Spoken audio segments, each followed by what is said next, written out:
อ้าวจมอีกแล้วครับผมกับ L5018 ครับก็ดินก็เป็นดินโคลนครับดันยากนิดหน่อยครับดันยากเลยแหละไม่นิดหน่อยหรอกนี่ก็ลั่นอย่างเดียวครับผม45ก็ใช้ L5018 เหมือนกันครับเป็นการดึงงานนี้ก็ลำบากรถไถครับ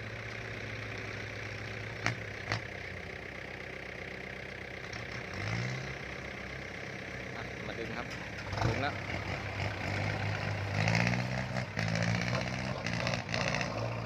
นี่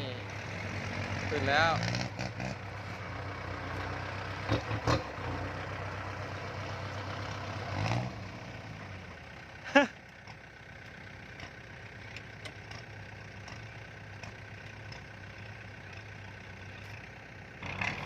โอ้เรามาดูสายลั่นกันครับ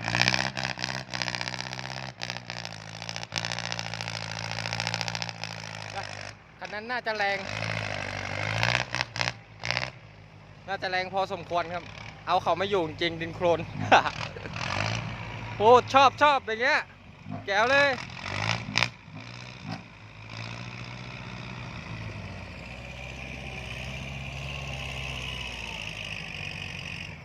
ชอบแก้ว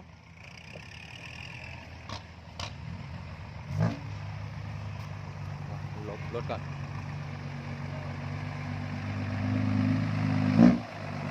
ไปรถแต่ละคันนี่ดูไม่ได้แล้วครับ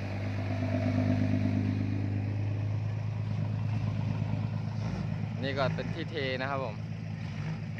เทที่วัดนี่แหละโอ้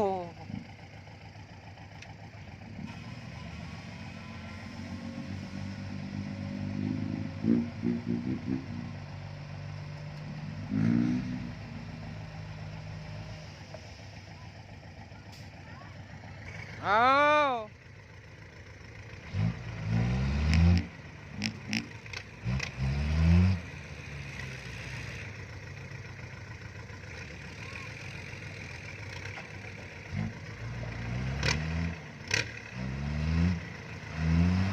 เอาไม่ขึ้นลากเอา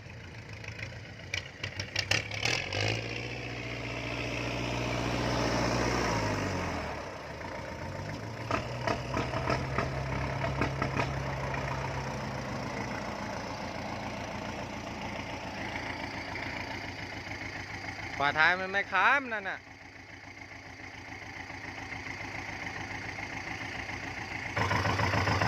เราไม่รีวิวหน่อยมันคือดังดีแท้โอ้ดังดีจริงๆยอดเลยติดแล้วน้องทะเลซ่าฝาท้ายมันไม่ดีด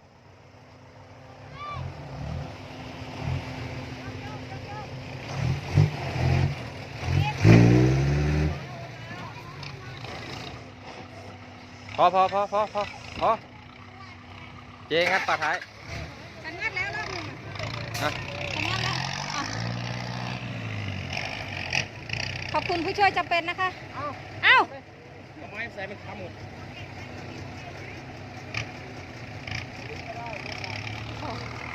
นี่นะคะ พื้นที่ที่เราเทไปได้เยอะแล้วนะ FC ค่ะ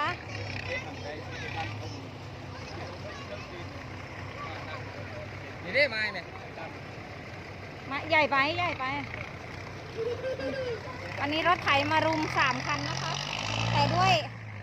ดินเราที่มันเปียกอ่ะทุกคนมันก็เลยอาจจะยากบ้างนะเป็นกำลังใจให้ทีมงานด้วยนะคะนี่ครับเนื้อใช้ดีดเอ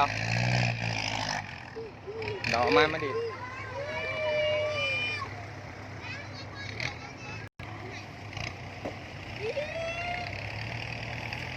เราจะใช้ดีดเจ๊ถือหน่อยพอ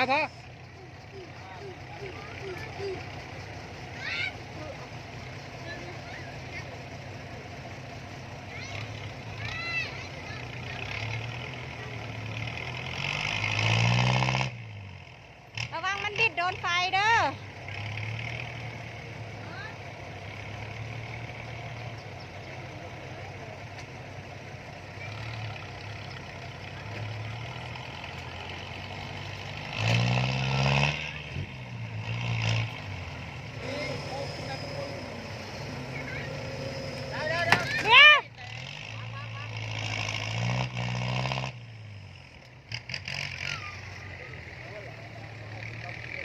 มันโดนคานมัน ข้างนี่กับข้างไปข้างนึงได้เอา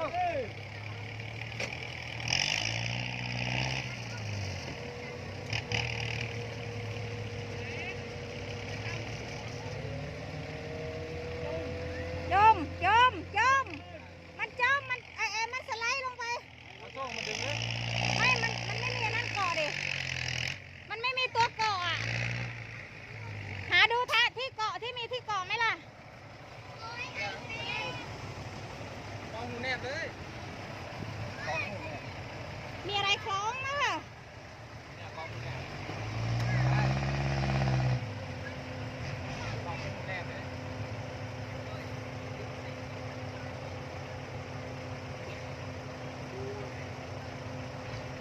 แจ้งแล้วนะแต่รถเราอ่ะมันไม่ว่างทำแน่น เนี่ยคล้องกับหูแนบอ่ะ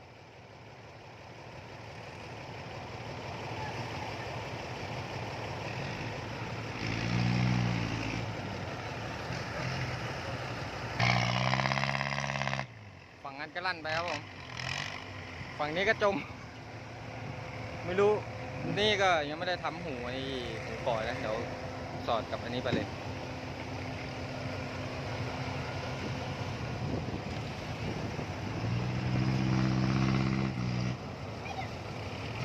นี่ครับยางเล็กก็เสียเปรียบกับตรงนี้เลยถ้ายุบนิดหนึ่งจบข่าวเลยครับอยู่มันจะบ่หักบ่พี่เล็กฮะแน่ใจ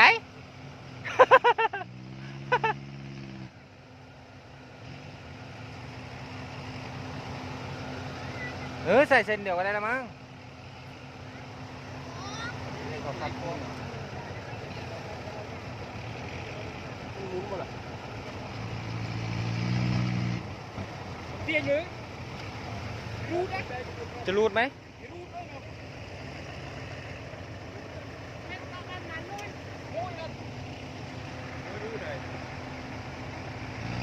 สอดไม่ได้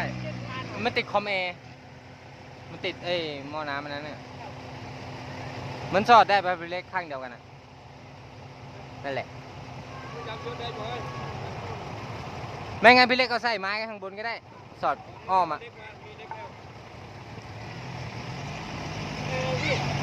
กดเข้าไปในนี้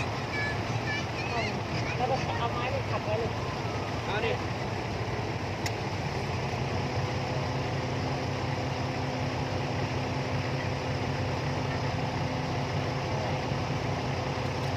นั่นแหละ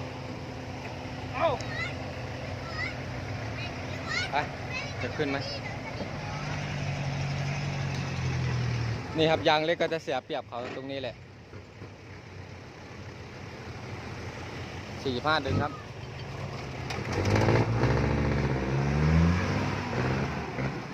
โอ้สบายแหมกว่าจะขึ้นพี่น้อง